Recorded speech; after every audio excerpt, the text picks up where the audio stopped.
guys, welcome back, and today I have a beautiful assistant with me, Rich, and I'm going to take you through some Shavasana adjustments. So this is good for any yoga teachers, or also if you just want to give someone in your household a little bit of love and a little bit of guided relaxation.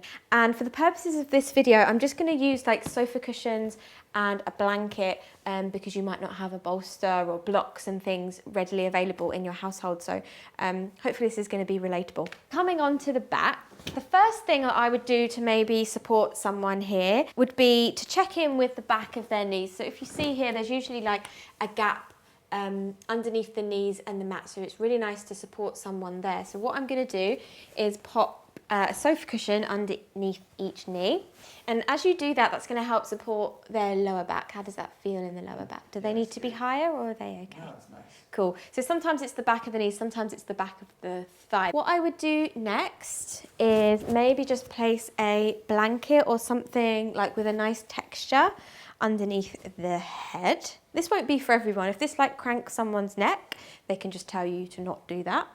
How's that? Yeah, nice. Needs to be higher, or Can we try higher? Yep. Just to see. Check in with people if they like it or not, because just because you like something doesn't mean someone else is going to like something. How's that? Yeah, that's nice. Good. You could also just cover them up with like a big blanket here as well, but I'm going to take you through some adjustments that can feel really nice. If you are a teacher, you want to avoid kind of stomping around someone's head. I know that's hard in a group class, but see if you can avoid walking around the head, just because it doesn't bode well for like a relaxing Shavasana. So we're going to start with the legs. I often find that people are holding tension through their hips and their feet, even when they don't know they're doing it. You're going to grab a hold of one of the legs. You want to grab by the calf and a little bit onto the ankle. You don't want to pull on any joints, and also protect your back. So you're going to be in like quite a deep squat position here.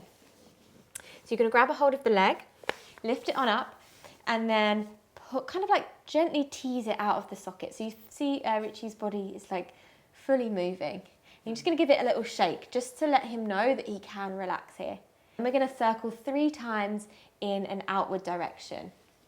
So just gentle circles. You're not like really stretching out their groin or anything. And then on the 3rd time, you're going to land it a little bit wider. So maybe as wide as the mat. Lovely. And then you're going to do the same on the opposite side. Remember to protect your back and engage your core. It's really important that you're not having poor posture or, damaging yourself. I tend to do it not too exaggerated because, you're winding down to Shavasana. Then land the foot down, big toes dropping out to the side. Now, to really help someone relax here, I would grab my thumbs. Make sure your hands are nice and warm, and you're going to grab a hold of the feet and just gently push the feet out towards the side, encourage them out to the side, and then pushing the thumb onto the inner part of the foot. So start on the inner heel and then walking the thumb through the arch of the foot, so it's almost like a little foot massage. Some people don't like this. They'll let you know. They'll probably like kick you off because they're ticklish. You're going to grab a hold of the feet. Your toes are cold. And then just rest your hands. So you're not pushing anything. You're just resting the weight of your hands, which isn't that much weight. Hips to really release. And now the big toes are out a little bit wider. So he had a little bit more space there. Cool. We're going to do a similar thing with the arms here. When you grab a hold of someone's arm, you don't just want to like pick it up like this. This is not nice. I grab the back of the shoulder, so you want to stroke around the back of the shoulder, almost like you're cupping it, and then grab the tricep and the wrist. Got like the shoulder off the mat a little bit as well. And then same thing here. You want to gently pull, maybe give it a little shake. I often find with the arms, people really don't want to let go. So give it a little light pull, a little bit of a shake, and then let's go for 3 circles here. 3, and then I give it another gentle pull, and then I place it down. So I would have like a blanket here. We've got the carpet here. Place it down. You don't want to just drop them in place. And then with the hands, I just give their hands a little bit of a light touch, particularly if they've got cold hands and you rest your warm hands onto them. That can be quite nice. As you can see, I'm walking around the bottom of him rather than around the head area, because that's not very nice. Same thing, grab the back of the shoulder, give it a little shake, just get him to like loosen off through the arm. You'll know because it will become heavier. And then with the circles, I haven't got much space here. Give the hand a little bit of a squeeze. I quite like that because it's quite reassuring in Shavasana. I personally quite like it. These are all suggestions. You don't have to do any of these, but it's just some ideas. And then we get to the top of the body. I like to let people know that I'm coming by giving my hands a little rub. This is because I'm rubbing oil in my hands. I'm warming up my hands, and just that light bit of sound lets someone know that you're coming and you won't make them jump. Although in the past I have made people jump. And then I would have oil in my hands. I'll link my favorite one down below. It's like a lavender blend thing. And then I just bring my hands over their face so they get like the smell of lavender or whatever it is that you have in your oil. From here, I would bring my hands onto the shoulders. Now, I see a lot of people doing bad adjustments here where they're just, I'm not even going to do it on you, pushing down. It's not a push down of the shoulders here. You want to place the hands onto the shoulders, and then it's like a down and out. So it's never just a digging down. It's almost like a brush outwards. Imagine the pec muscles coming out to the side. So down and outwards, and you can even like walk it a little bit like this. So this just allows the shoulders to really sink down. Just light padding through there and gently leaning into it. At this point, you never want to push into your student to come off them. You want to like exit in your own way. And then options with the head here, we would grab the back of the head. If you're feeling strong, like heads are heavy, like anyone's head is really heavy. So if you're feeling strong, you can go for this one.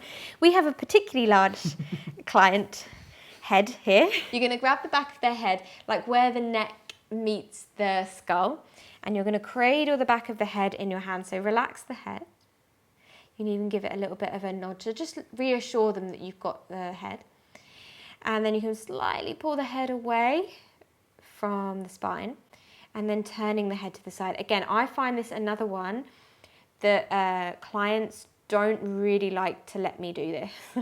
You'll know that they're doing it rather than you're doing it. That's quite hard. That's, you can see my bicep getting really big. And then you slightly bring the head down with the chin ever so slightly tucked to the chest. So that's going to mean the back of the neck is nice and long. Good. Once we're here, you can do a little bit of a face massage. I have something that I always go to. I use my thumbs, my oil, and I bring the thumbs in between the eyebrows and I just press there. And then from there, I slide the thumbs up the forehead and then along the hairline out to the temples. And then when I'm at the temples, I'll maybe do 3 circulations here in an outward direction. From there, I would slide my thumbs down the front of the ear. This is delicious. I don't know why it is delicious, but it is. So sliding the thumbs down past the ears, not too hard, but also not too strokey and soft. Like if you're gonna adjust, adjust. Back up the front of the ear. How is that? Nice.